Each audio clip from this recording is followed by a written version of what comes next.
माझं वय 67 आहे सर. माझ्या 67च्या वयाच्या हिशोबाने माझी ट्रीटमेंट खूप मयूर सरांनी खूप चांगली केलेली आहे. नमस्कार मित्रांनो. तर आज आपल्या बरोबर विजय सातव सर आहे. सर बुलढाण्यावरून फुल माउथ इम्प्लांटची ट्रीटमेंट करण्यासाठी आले होते. आज त्यांचे दात लागले गेले आहेत. व्यवस्थित फायनल दात लागल्यानंतर त्यांची पूर्ण ट्रीटमेंट झालेली आहे. तर सरांचा आपण अनुभव जाणून घेऊया. विजय सर, तुम्हाला दात लागायच्या आधी काय प्रॉब्लेम होत आहे आणि दात लागल्यानंतर आता अनुभव कसा होतोय तुम्हाला? आता जस्ट 5-7 दिवसात तुमचे दात लागले गेले, तुम्ही जरा अनुभव तुमचा शेअर करू शकता तर खूप बरं राहील. सर, मला याच्या अगोदर दात नव्हते तर मला जेवायचा खूप प्रॉब्लेम होता आणि मला जेवण काही करता येतच नव्हतं. त्याच्यामुळे आता दात बसवल्यानंतर मला जेवण करण्यामध्ये खूप आनंद वाटते आणि दात माझे लवकरच 5 दिवसातच बसवल्या गेले आणि 5 दिवसापासून मी पोळी भाजी खाऊन राहिलो. अच्छा, ओके. म्हणजे दात लावल्यापासून, म्हणजे तुमचे दात परवा लावले होते बरोबर? बरोबर, 5व्या दिवशी. आणि खूपच 5व्या दिवशी त्यांचे दात लावले गेले आणि त्यांना आम्ही पाठवलं कारण वेळ झाला होता.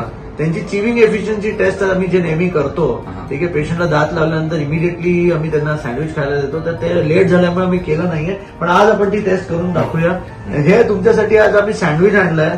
तर हे बघा काय असतं, जेव्हा दात नसतात तेव्हा गाजर, काकडी, मुळा आणि या सगळ्या गोष्टी, जे सँडविच असतं म्हणजे जे सलाड असतं ते खाऊ नाही शकत आपण, बरोबर? आणि ते नाही खाल्ल्यामुळे न्यूट्रिशन व्यवस्थित, फायबर व्यवस्थित नसतं, तर आपण सॉफ्ट खायला लागतो. त्याच्यामुळे आपल्याला इतर आजार, डायबिटीज, ब्लड प्रेशर ते वाढणं, या सगळ्या गोष्टी नियमित त्याच्या जोडीला असतात. तर दात लागल्यामुळे इनडायरेक्टली इफेक्ट असतो. तुमचं डायजेशन चांगलं होऊ शकतं, तुम्ही व्यवस्थित खाऊ शकता. तर आज सर आम्हाला जरा खाऊन दाखवा. तुमचे नवीन दात लागले आहेत, तुमच्यासाठी सँडविच आणलंय. एक जरा तुम्ही खाऊन बघा आणि आम्हाला दाखवा की तुम्हाला कसं व्यवस्थित खाता येतं. घ्या.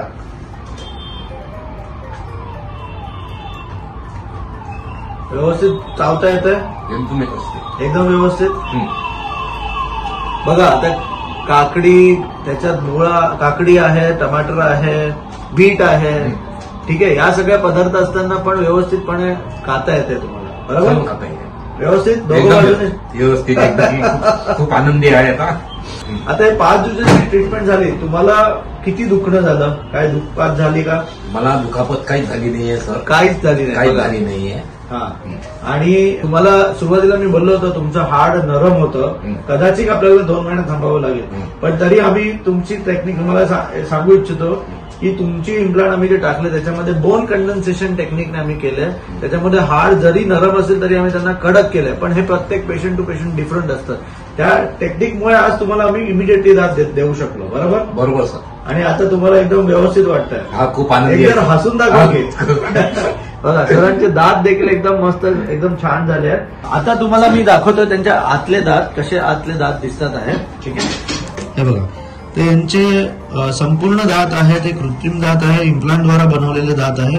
वरचे दात आणि खालचे दात व्यवस्थितपणे लागले गेले. इनफॅक्ट त्यांना हाड अजिबात नव्हतं खालच्या जबड्यामध्ये देखील, तरी देखील व्यवस्थितपणे दात लागले गेले आहे, ठीक आहे. कुठेच काही जखम नाही आहे, काहीच नाही, आणि व्यवस्थितपणे ते आता खाऊ शकतात.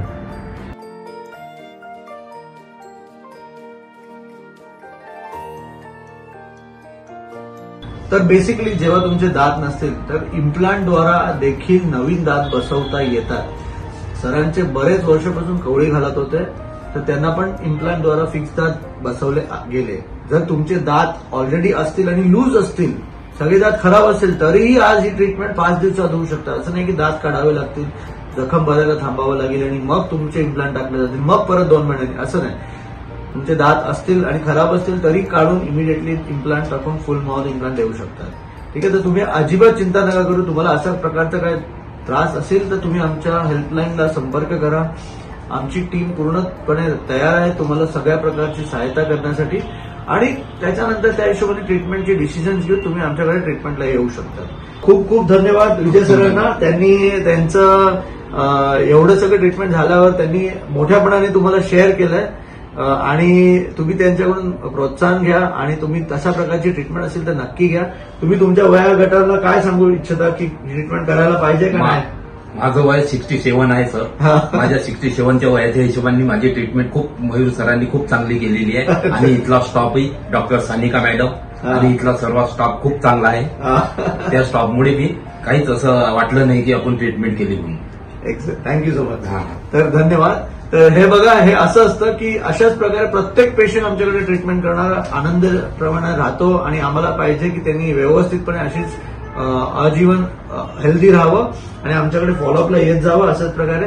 तर मित्रांनो, परत भेटूया पुढच्या व्हिडिओमध्ये. तोपर्यंत जय हिंद, जय भारत. Thank you so much.